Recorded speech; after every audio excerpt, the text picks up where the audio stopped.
Um, one other set that I really want to get to before I end here. So the main one that I'm seeing a lot of is his attack on DEI. So his attack in DEI, one of the places it came out was after, um, I think it was after a plane crash, and there was a pilot who might have been thought to be black and turned out not to be. I can't even remember the history of this now. I think there were a whole bunch of things on social media, people saying these things, and it turned out it wasn't true. I don't remember now. But people started talking about affirmative action among pilots on planes. And um, do we want someone who's flying a plane who's not qualified, right? That was the question. So here's a quote from Charlie Kirk. If I see a black pilot, I'm going to be like, boy, I hope he's qualified, right? Now, what does it sound like when you just see that sentence? It sounds like what he's saying is it's reasonable to wonder whenever you see a black pilot if that pilot is qualified, right? That's what it sounds like he's saying when you just see that sentence by itself. When we look at the context, we will see that's not even close to what he's saying, though. So let me see if there's the context in this one. I think it's in.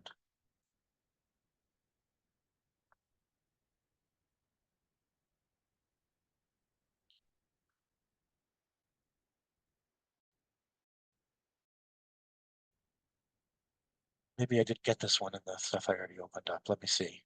Uh, let's see if I can find it really. Charlie Kirk, black pilot. This one's easy to find, though. It should be somewhere. Yeah, here we go. Um, all these newspapers are posting these Snopes things. It's kind of weird that they're not on the Snopes site. They're all on these newspaper sites. So I've never seen that before. So here's the full context. So the person interviewing him says this: we've all been in the back of a plane when the turbulence hits, or when you're flying through a storm and you're like, I'm so glad I saw the guy with the right stuff and the square jaw get into the cockpit before we took off. And I feel better now thinking about that. That was not Kirk. That was the guy talking to. And Kirk says, you want to go thought crime? I'm sorry. If I see a black pilot, I'm going to be like, boy, I hope he's qualified. And the other guy says, but you wouldn't have done that before. And Kirk says, that's not an immediate, that's not who I am. That's not what I believe. It's the reality the left has created. I want to be as blunt as possible because now I'm connecting two dots. Wait a second. The CEO just said that he's forcing that a white qualified guy is not going to get the job. So I see this guy, he might be a nice person. And I say, boy, I hope he's not a Harvard style affirmative action student that landed half of his flight simulator trials. Such a good point. That's so fair. It also creates unhealthy thinking patterns. I don't want to think that way. And no one should, right? And by the way, then you couple it with the FAA, air traffic control. They got a bunch of morons and affirmative action people. All right, what's going on here? Is Charlie Kirk saying that it is rational for someone to look at a black pilot? Denying that. He's saying the opposite of that. He's saying we shouldn't have that reaction. That's not the reaction that we should want to have. Why do we, in fact, have that reaction? Because DEI makes us that way. That's what he's saying. The fact that people lower their standards and hire people who are unqualified leads us to wonder whether they're qualified. If we didn't have affirmative action, we wouldn't have that effect. All right, and there's a lot of complicated things going on here. But it seems to me he's acknowledging an unconscious bias that has occurred in him and in most Americans now that has come as a result of affirmative action. He's certainly not the first person on the political right to argue against DEI or affirmative action on this ground. Clarence Thomas has done so many, many times. Clarence Thomas, here's a little bit of history behind him. Clarence Thomas grew up in the South speaking a dialect of English that was very, very, very looked down upon by people around him called Gullah. And he had to learn how to speak standard English by going to a private school where a private Catholic school where he was accepted um, uh, without affirmative action policies. And then he went to college at the I don't remember where he went. It was in Worcester, I believe, Worcester, Massachusetts, I think, if I remember correctly. Again, he was accepted without affirmative action. They didn't have affirmative action at the time he went to college. But then when he went to law school, he was accepted with affirmative action policies in place at Yale. And he went to Yale, did his law degree, and no one hired him. He couldn't get a job. He blamed it on affirmative action. He said uh, that because affirmative action had now been being in that law school because he was black rather than because he deserved it. Now, his history shows that that's not true. His history shows that he was able to get into college without affirmative action, and he did well in college without affirmative action. He probably didn't need affirmative action to get into Yale Law School. In fact, I mean, what he's gone on with his career to do shows that he's a creative thinker outside the box. He's very intelligent. There's a lot of misrepresentation of Clarence Thomas on the left, but I think it actually involves a whole bunch of racist, unconscious racial stuff.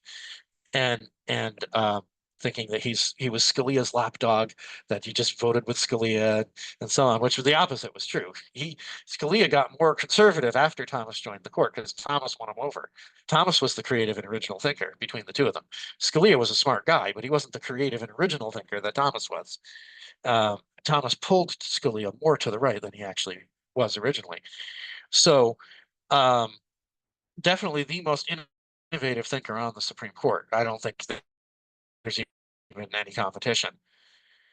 I don't agree with him on some of those views, but he certainly is a creative and interesting and unusual thinker, and he thinks way outside the box. He's not unintelligent. There's no question about that among any real legal scholars. So Clarence Thomas is an example of someone who was accepted under an affirmative action policy, but was probably not actually accepted because of it. We'll come back to that in a few minutes. That's an important piece of evidence to think about for what we're going to be looking at in a few minutes. But Thomas blames the fact that he didn't get a job on the fact that everyone expected he was admitted under lower standards. Is that accurate? I have no idea, and he doesn't either. But that's what he's thinking, right? So we've seen this argument coming from this argument has been out there for a while. It's not a new argument with Charlie Kirk. And I've seen people on the left make this point too. They've acknowledged that this is an unfortunate thing that happens. They blame it on the systemic structures in our society, which is accurate. If that's really if it's really a phenomenon, then yes, it is coming from unconscious biases and all that sort of stuff, right? So they think about it in a different way than he does, but I think they're acknowledging it. He's acknowledging unconscious biases that occur. Couple things to think about. I have two other cases of this sort of thing going on. So there was a guy who used to work for Fox News and NPR. His name was Juan Williams. I used to see him come on Fox News, and he'd present sort of a moderate to left view compared with some of the other commentators. And then he'd get on NPR and he'd do political analysis. After September 11th, 2001, there were some terrorist attacks by people who were Arab American. Juan Williams confessed that unfortunately, he didn't think this was a good thing about him, had an unconscious response to this where he would see someone in an airport who was Arab, and he would wonder if the person might be a terrorist. Well, in the immediate aftermath of that, everyone was thinking about stuff like that, right? They were concerned about that, wondering if it was going to happen again, right? It's not healthy to be in the place where you're suspecting innocent people of bad things, right? But it's understandable how that happens, given that we know how these sorts of things work. For admitting that, he was fired by NPR, and the right was outraged. They were absolutely outraged. All he was doing was admitting an unconscious effect that happens in him, right? And they were right. He shouldn't have been fired for that. That was dumb. That was a stupid thing to do. They shouldn't have done that. NPR should never have fired him for admitting to an unconscious bias that is a well-documented bias by psychologists have discovered that is true of every single human being on this planet. Admitting that it's there is not a fireable offense, right? That was just absolutely stupid, and the right backed him up, even though he was not one of them. He was a moderate, but they were familiar with him from from Fox News, and they liked him because he's a nice guy, even though he expresses views outrageous. few years later, Hillary Clinton, while running for president, I believe, maybe it was I think it was, yeah, when she was running for president, one of those years that she ran, admitted that she has unconscious biases. In that case, the right jumped on her and said, look, she's admitted she's a racist. Same thing that happened with him, though, right? So what's going on here is people's background views and political analyses are influencing whether they see something as racist or whether they see it as just admitting something that's true of all of us. Same thing with Charlie Kirk, right? In this case, it's the left that's jumping on him and calling him a racist for admitting this, and the right who's defending him, as it was with Juan Williams, but it's the reverse of what it was with Hillary Clinton. Same exact phenomenon, though, right? He's admitting that he has an unconscious bias. He's even postulating a cause for it. Now, is he right about the cause for it? I don't know. We haven't done a lot of research on that, but I actually suspect that maybe that does play a role in that. Sure. I mean, it's plausible. Is that an argument not to do the things that I just defended in terms of color conscious policies? No, it's not a good argument for that. I think he's wrong about that. I've already explained why I think that's not a good argument for that, because I think there's good arguments for doing it.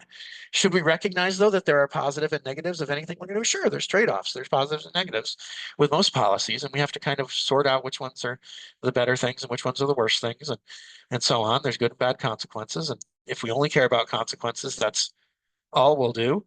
But we might care about things other than consequences as well. If we have a healthy moral theory, I believe we're going to have more than just consequences that matter.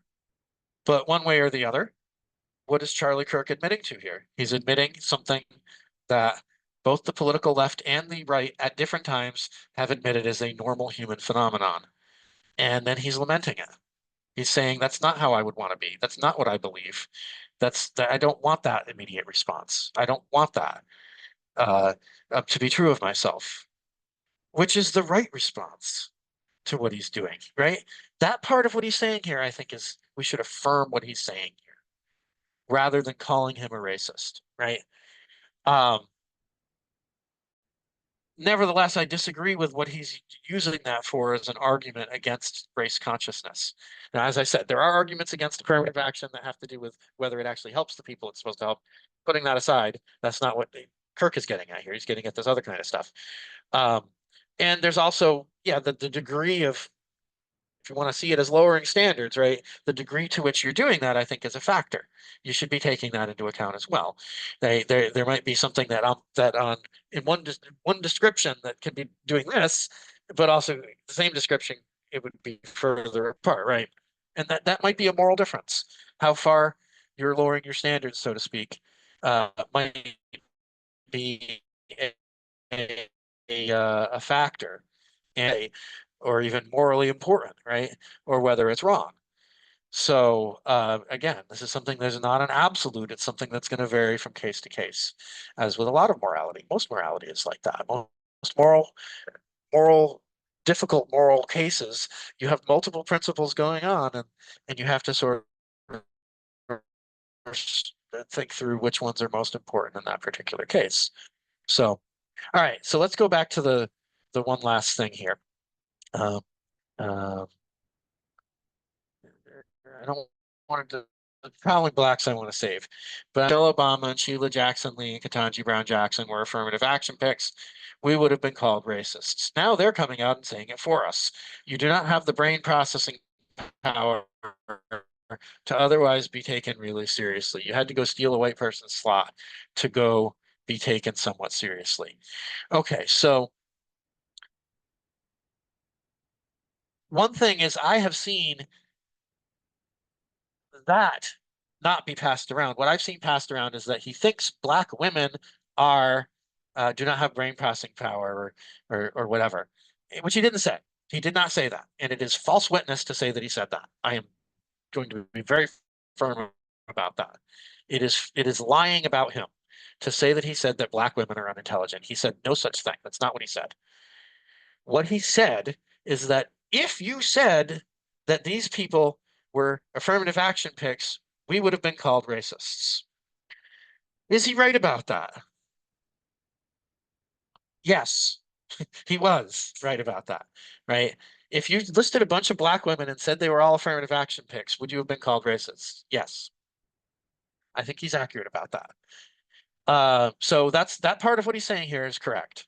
I think there are a number of people who would just jump on that and say, yes, that's racist.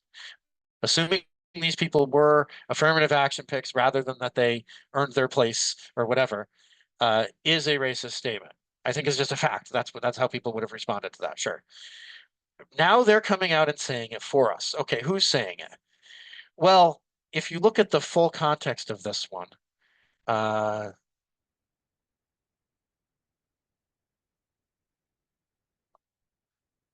oh, did I not have this one opened up either?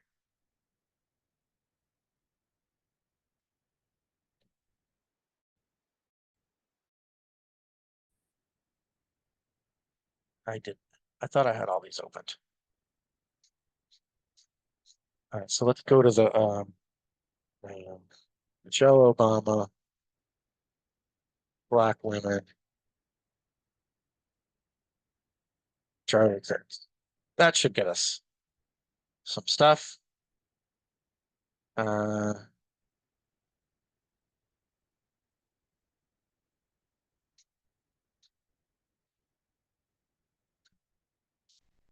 all right, so here's a little bit of context to it. Um,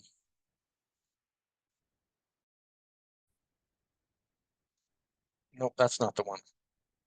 That doesn't give us the full context. Let's see what else.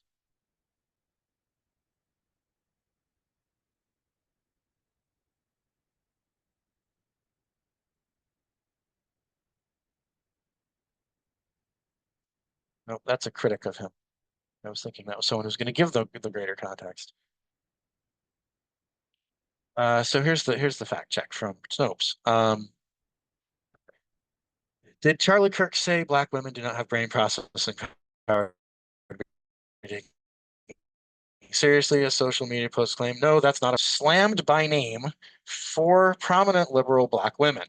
On his podcast, he specifically criticized Representative Shirley Jackson Lee, Democrat, Texas, TV host Joy Reid, Supreme Court Justice Ketanji Brown Jackson, and attorney and former First Lady Michelle Obama. The claim that he said this of all black women circulated on social media where it was blah, blah, blah. Here's what that post looked like. Black women do not have the brain processing power to be taken seriously. You have to go steal a white person's thought, which he didn't say. That's definitely false witness. And then it quotes the actual thing that I already just read. So here's the context, though. He followed it with a video of Shirley Jackson Lee saying, I rise today as a clear recipient of affirmative action, particularly in higher education. I may have been admitted on affirmative action, both in terms of being a woman and a woman of color, but I can declare that I did not graduate on affirmative action. All right, so she said this thing, and that's what he's responding to. So he's saying, if we would have said 3 weeks ago that any of these people were affirmative action, we would have called racist. But here's someone actually saying that she was admitted to affirmative action. And then he says about her, you do not have the brain processing power to be otherwise taken really seriously. You had to go steal a white person's slot to go be taken somewhat seriously because she was admitted by affirmative action and now she's admitting it. Right. That's what he's saying. He's targeting this to a particular person. He doesn't say these other people said that they were admitted by affirmative action. He just gives them an example of if you said it about them, it would be racist. It would be taken as racist, right? Um, he does not say ever of those other three that they said this. I don't see that here. I've seen people on social media saying that, oh, he only one of them admitted it, the other three didn't. All right, but he doesn't say it about the other three. He only says it about this one. So he's saying they're now coming out and saying, who's the they? Well, he gives one example. One of them is saying it, right? So he's directing it toward actual affirmative action admittees, and here's a person who admits it, right? What's the assumption here? The assumption is if you didn't get in on your own merits, you don't deserve that spot. You took someone else's spot who should have deserved it, who did deserve it, who should have gotten it, right? Again, that assumes the meritocracy that I've been arguing against. I don't think it fits with Christianity, and he was a Christian, so he shouldn't have been saying that. But I also don't think I think there's good moral arguments for not seeing those proportionality principles that lie behind his view as absolutes. I think there's ways to have race consciousness that are not like that. So, and I gave the example, I said I'd come back to this, and here it is. Clarence Thomas was admitted as an affirmative action under affirmative action policy in his graduate admissions process at Yale University, Yale Law School. That policy was in place while Clarence Thomas was admitted. Does that mean that Clarence Thomas does not have the brain processing power to otherwise be taken really seriously? He had to go steal a white person's fly. Does it follow? I think Charlie Kirk would have been the first to say, no, not in his case, because he's smart, right? What's going on here? I don't think Charlie Kirk is assuming that because she's a black woman, she's unintelligent. What he's assuming is because she's a Democrat and she's admitted to being a DEI admittee that she's not intelligent. That's what he's assuming. This is pure political partisanship. This is not, he's reading her case differently than Clarence Thomas's case. Why? Because she's a Democrat. That's what it is. Is it thoroughly immoral? Absolutely. Is it racist? Not even close. That's not what's going on here. So he's absolutizing this proportionality thing. And then he's trying to give an argument against affirmative action by saying something that he wouldn't have said if it had been Clarence Thomas. It's not racist. That's what's going on here, right? It's something else. It's political partisanship that's driving this. Can we be critical of it? Should we be critical of it? Absolutely. But presenting it as if he thinks black women are unintelligent, I think is dishonest. And I think the people who were doing it just didn't bother to look into it. And when I've seen they're saying, at least not all of them are saying the right reasons anyway. So that whole discussion really disturbed me because people aren't putting their finger on what's really wrong with what he's doing here. What's really wrong with what he's doing here is he's a political partisan. And he's reading the whole stuff in light of his partisan identity rather than in light of the facts.